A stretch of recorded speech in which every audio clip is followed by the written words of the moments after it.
Alright guys, here we are with day 9 of Recursion 3. Alright, so here we are with day 9 of 30 days of code using Python. So in this tutorial or this video, we are taking Recursion 3. What's recursion in computer science? It's basically if you had, or let's say we had a sum function. Alright, the sum function takes an integer n. It's unknown. Okay, let's say it's n.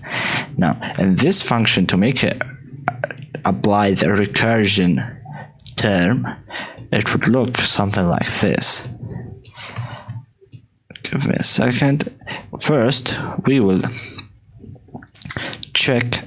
We want the base case. All right. What's the base case? The base case is the latest or the scenario that we eventually want. So let's say the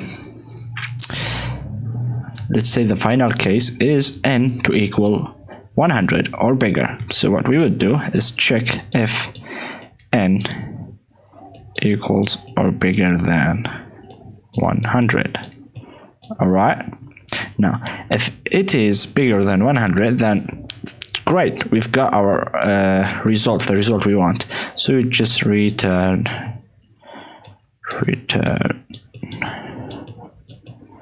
n as it is. Now the second scenario, which is the recursive base or the recursive case, is we're gonna do else for this if statement. I don't know why I'm writing code over here, but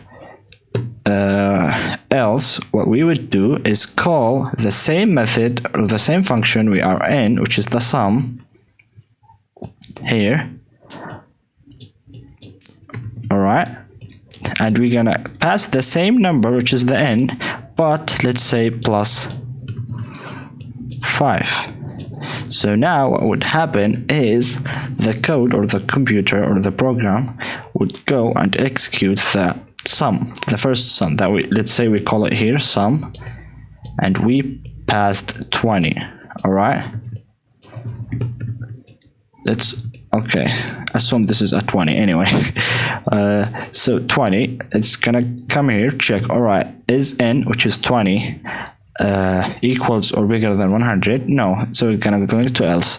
All right, let's execute the same function, but now n is plus 5, which is 25. It's gonna come here, execute the function. All right, we've got 25, sir. Is 25 equals or bigger than 100? No, we're gonna execute it, but now it's 25 plus 5 is 30. It's gonna go back again, the same function, calls it from within the function and checks. All right, is 30 is bigger or equals 100? No, it's gonna 30 plus 5 and so on until it gets to 95. All right, if it's 95, it would come here. All right, 95 plus 5 is 100. Would come here. Is if n equals or bigger than 100, it is. So it would return just n, which is the 100, which would it became 100. I hope that's clear. So yeah, let's jump into the challenge now. All right, so we get this factorial function, recursive method or for calculating factorial. What is factorial is like, as you can see here, consider the following steps. First, it would call factorial 3 equals 3 multiplied by factorial 2. So we are starting from here. We're gonna here, and it's gonna decrease by 1 until it gets to 1. And from steps 2 and 3, we can say factorial 2 equals 2 multiplied by 1 equals 2. Then when we apply the value from factorial 2 to step 1, we get factorial 3 equals 3 multiplied by 2 multiplied by 1, which is 6. Thus we print 6 as our answer. So what we would do here is what we did here, but with factorial. Factorial means multiplication. So how we are going to do that? First, create the base case, which is what we want is if n less or equals 1, which is our initial case, the stage where we stop recursing. All right, if it's at this point, then we would just return n as is. Else, if I can just get this indenting indentation, right? Else we're gonna call the factorial, which is the one we are in, but n minus 1. So we'll start, let's say here they passed 3, so it'd be 3. Alright, is 3 less or equals than 1? Nope. So we're gonna call factorial n minus 1. We'll come again. Alright guys, is n, alright, yeah, just one thing here, we want to let me see if I got this right.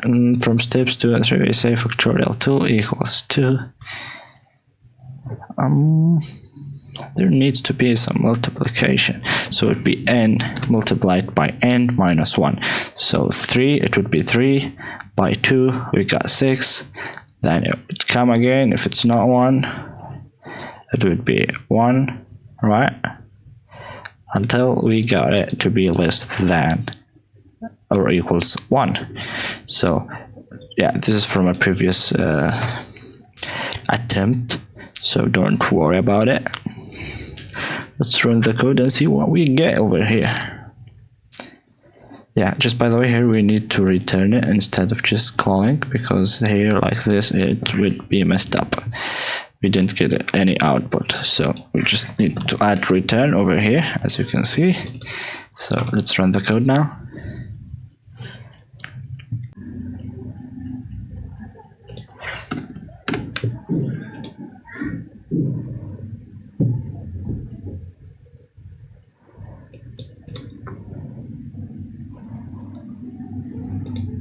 It would be n multiplied by factorial.